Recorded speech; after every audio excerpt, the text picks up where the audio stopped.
तिमीले कहिलेबाट यता खेती गर्न थालेको साग खेती? मैले धेरै भयो अब सिधा सुटिङमा महिनै पछि यहाँ आउनु परिहाल्छ हो वाउ अनि त्यसपछि त्यही भएर चाहिँ मैले अब यतै बसेर बरु खेती गरेँ भने मेरो एक्स्ट्रा इन्कम भइरहेको छ साइड बिजनेस साइड बिजनेस अनि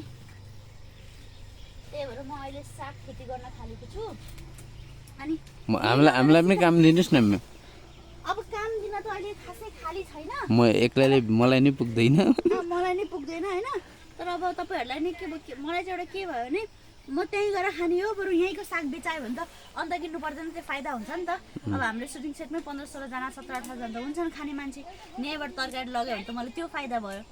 अनि त्यही सोचेँ अब यहाँ सृष्टि भएर चिन्नु पनि हुन्छ अनि मेरो तरकारी खेती लाग्दा त्यो प्लस पोइन्ट हुन्छ भनेर चाहिँ मैले अलि यो सबै भर्खर बनाएँ। सृष्टि के हो नाम के हो यो फार्मको? यो फार्मको सृष्टि फार्म। सृष्टि फार्म।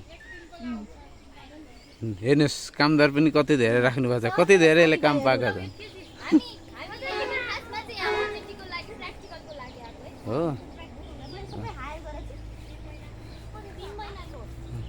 आफ्टर भेज परे के खाने हो घिउ हाल्ने यो गेडागुडी बोडी हाल्ने यो साग पकाउने अनि गुवाम तिहारमा पनि यही खाने त्यही भएर म यहाँबाट लिएर जाँदैछु तिहारसम्म रहन्छ मतलब अब यहाँबाट गएपछि तिहार आइहाल्छ नि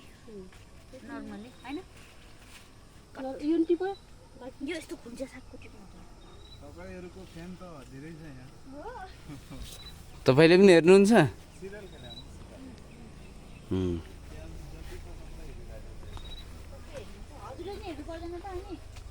उले हेर उले टिपेको यति हो फेरि अलि क्यामेरा तेर्साइदिन्छ मेरो हातमा अनि केही कामको छैन तपाईहरुले देखिसक्नुभयो मैले कति टिपे एक सबै मैले टिपे हैन यो लिनु त्यो त अघिदेखि मैले भिडियो खिचिरहेको छु यही छ नि हैन प्रमाणै छ नि कसले कति काम गर्छ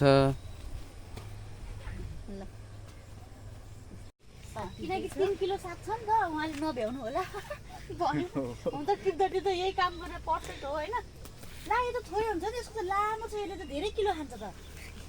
हैन बीचमा भात न हो हेर्नुस् त यहाँ लामो साग छ सामियाले अहिले साग टिप्दै हुनुहुन्छ हेर्नुस् त उहाँले चाहिँ सामियाको भिडियो खिच्दै हुनुहुन्छ अनि सामियाले साग टिप्दै हुन्छ यो तपाईहरुले हेर्नै पर्ने भिडियो छ अन्तिमसम्म हेर्नु होला सामियाले यसरी नगरी नछुटाइ हेर्नु होला कति धेरै साग टिपिन् यो त थाहा पाउनु अन्त्यसम्म साग हो यार यो साग त मिठो बास गरिमा बिचा अनि लास्टमा अनि त्यस्तो धोका गर्दिनु सीता भाउजूलाई छोरीको नाममा भाउजूलाई फसाइदिने अनि मेरो बिचमा बिखालेको छैन यसमा भन्नाले औषधि हालेको छ मर्नुहुन्छ तपाईँ नखानुस्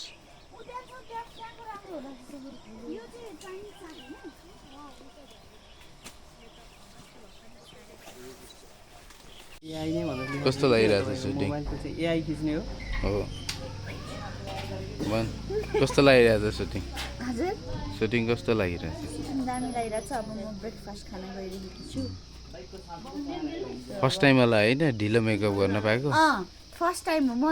धेरैजना आज जतिजनाले म प्रति क्यामेरा तेर्साए मैले भनेको छु फर्स्ट टाइम आज यति लेटसम्म म बस्न पाएको छु नभएमा 5:30 बजे कहाँ राख्नुभयो त? हो कि होइन म सर्जीको बाइकको चाबी हालेछ हैन गफ हो त्यसको हैन काँक्रो हो हजुर गर्दैछन्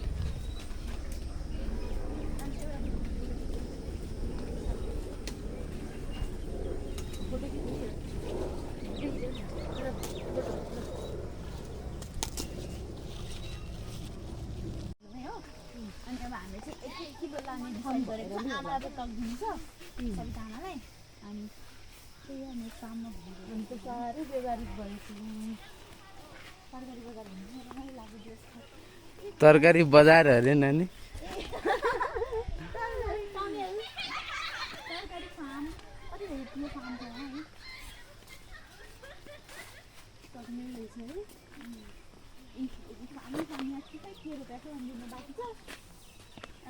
त्यहाँ के रोपेको छ नि रोपिसकेको छ त्यहाँ साग हो के रोपेको छ रोप्नु ए बेथुको साग हो यो त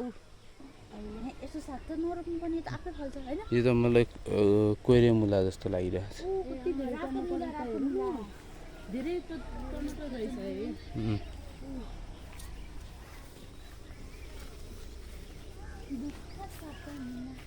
साग टिप्नु नि हामी ओके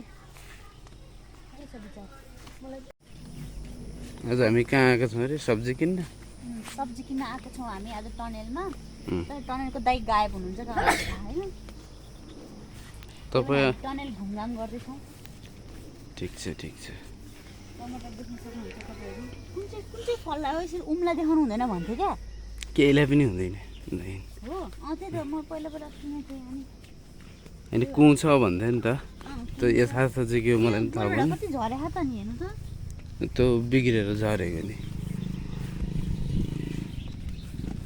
सबै खेत चाहिँ एकजनाको हो अरे यहाँनिर चाहिँ बिरुवाहरू छ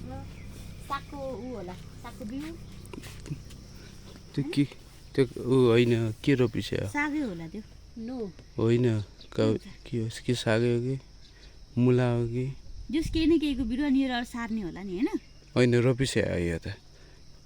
त्यो अघि उ थिएन त्यहाँबाट ल्याएर यहाँ रोप्ने हो क्या बुझ्यौ नि मजाले प्लास्टिक राखेर पल बनाएको है